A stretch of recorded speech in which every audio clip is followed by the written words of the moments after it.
Here's a number that doesn't make sense. The average American will earn somewhere around $2 million over the course of their working life. $2 million passing through their hands across 40-some years of showing up, clocking in, doing the work. And yet, the median retirement savings in this country sits below $90,000. $2 million in, almost nothing left. That gap between what flows in and what remains isn't explained by laziness. It isn't explained by avocado toast or bad budgeting. It's explained by something that sits underneath all of that. A structure so familiar, so deeply embedded in how we're taught to operate, that most people never think to question it. That structure has a name: the linear labor trap. It doesn't look like a trap. It looks like a career. It looks like stability. It looks like doing everything right. This video won't tell you what to do about it. It will only take the machine apart so you can see how the gears turn. The modern economy sorts people into two operating roles: not rich and poor, not smart and uninformed. The distinction is more mechanical than that. Laborer and capitalist. A laborer runs on a simple formula: time goes in, skill gets applied, income comes out. The more hours, the more income, up to a hard ceiling. That ceiling is 24 hours in a day. No exceptions, no workarounds. No matter how talented the person, how refined the skill, how intense the effort, the math stops at 24. A capitalist runs on a different formula: capital goes in a system. Processes it, profit comes out. The input isn't time. It's resources deployed into structures that operate whether the person is awake or asleep, present or absent, working or not. These two formulas look parallel. They are not. One has a ceiling bolted into it by the laws of physics. The other does not. And here's the part worth paying attention to. Almost nobody chooses which formula they run on. The choice is made for them long before they earn their first dollar. Think about the sequence most people move through: 16 to 20 years of school, then a job application, then a salary, then monthly expenses, then the cycle resets. The education system, and this isn't a critique, just an observation of its original design, was built during industrialization. Its purpose was not to produce wealthy people.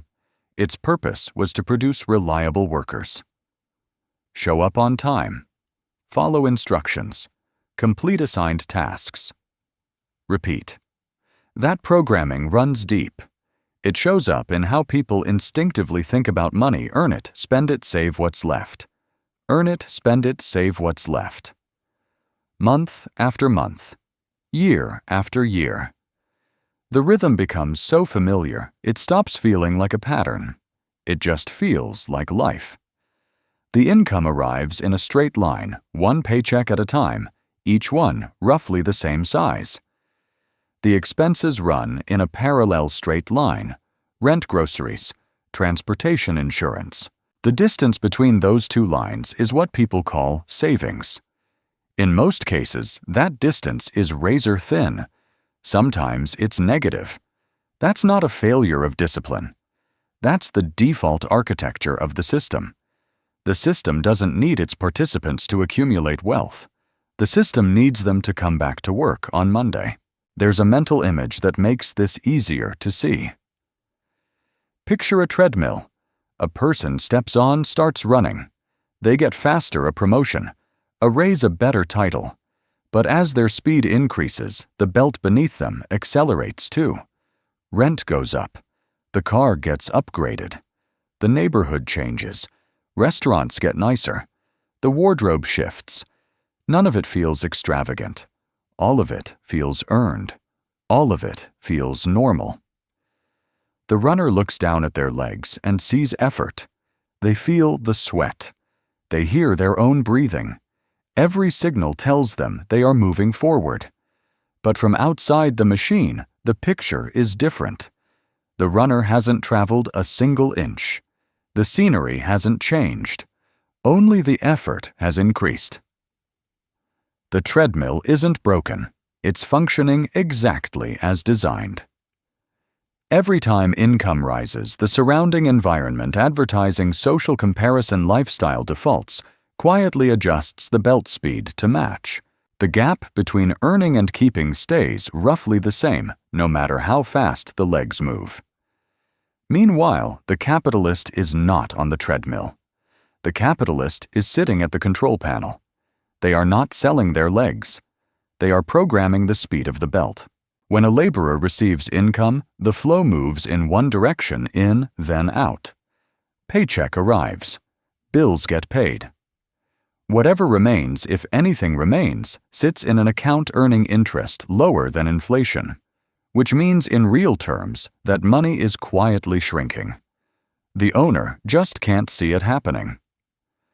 When a capitalist receives income, the flow moves in a loop-in. Into an asset, the asset generates new income. That income goes into another asset. It's a self-reinforcing cycle. Money producing money without requiring additional hours of labor to fuel it. Two people. Same starting income. Same city. Same cost of living. 10 years later, drastically different positions. Not because one worked harder. Because the direction of the flow was set up differently from the start. There's one more piece inside this machine that rarely gets examined, the conversion efficiency of the person themselves. In manufacturing, there's a concept called capital efficiency, how much output a system generates per unit of input. Same dollar invested, but Factory A produces $3 of revenue, while Factory B produces $7. The difference isn't the dollar. It's the machinery. The process, the technology inside. People operate the same way. Same hour of labor, but one person generates 3 units of value while another generates 10. That multiplier, call it the CapEx coefficient, isn't fixed at birth.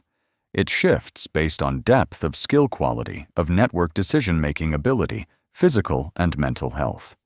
This is what investing in yourself actually means when you strip away the motivational language. It's not about reading books for inspiration. It's about upgrading the internal machinery, the operating system, that determines how much value each hour of work produces. And like any operating system, it can be updated. Or it can be left to run on factory settings, slowly becoming obsolete, while the demands around it keep evolving.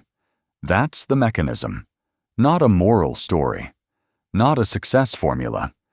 Just a diagram of how the gears connect and where the energy goes once the machine starts turning.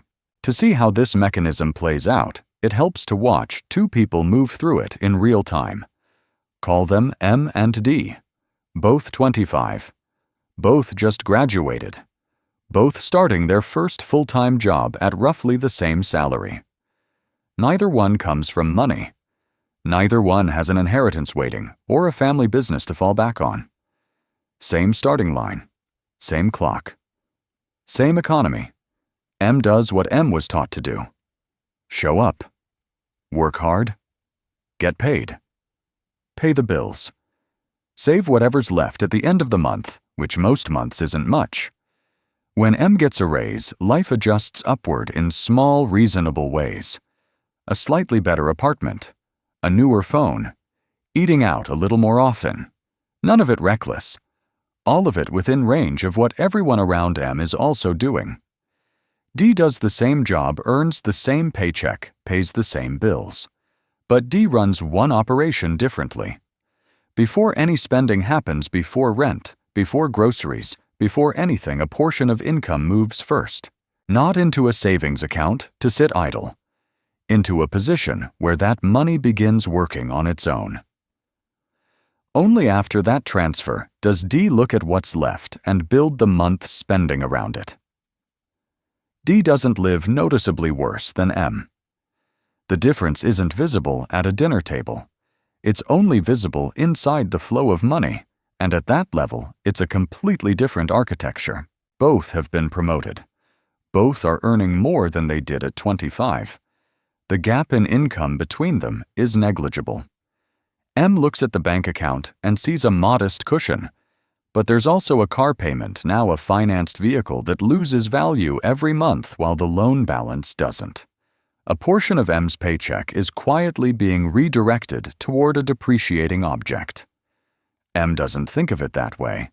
M thinks of it as a normal expense. Everyone has a car payment.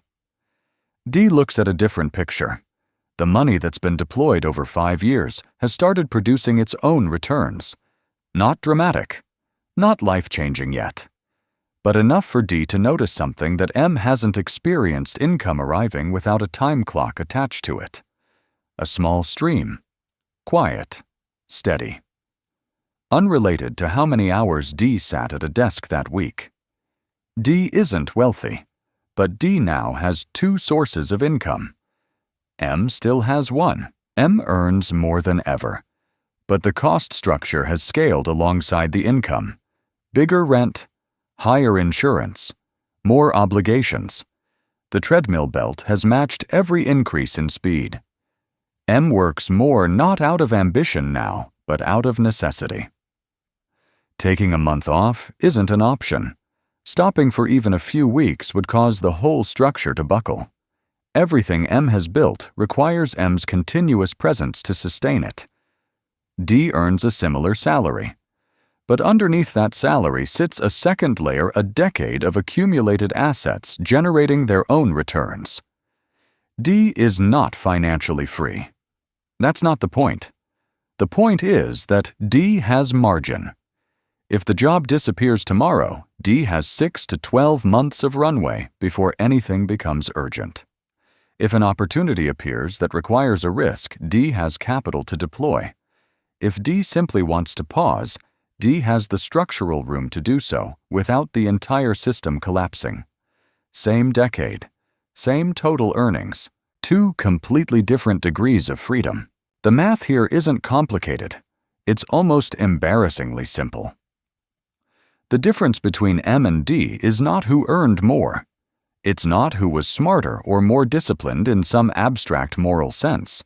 It's the order in which money moved after it arrived. M operated income to expenses to save the remainder. D operated income to deploy, first to spend the remainder. One sequence. Reversed, repeated 120 times over 10 years. That repetition, not talent, not luck, not sacrifice, is what produced 2 different realities from the same raw material. So why doesn't M just do what D does? Not because M lacks information. Not because M is irresponsible. But because M is running a different operating system, one that treats income as something to manage month by month, not as a resource to be deployed. M manages time exceptionally well. Shows up, performs, delivers. But nobody ever installed the module for managing the flow of money the way a manager would deploy personnel.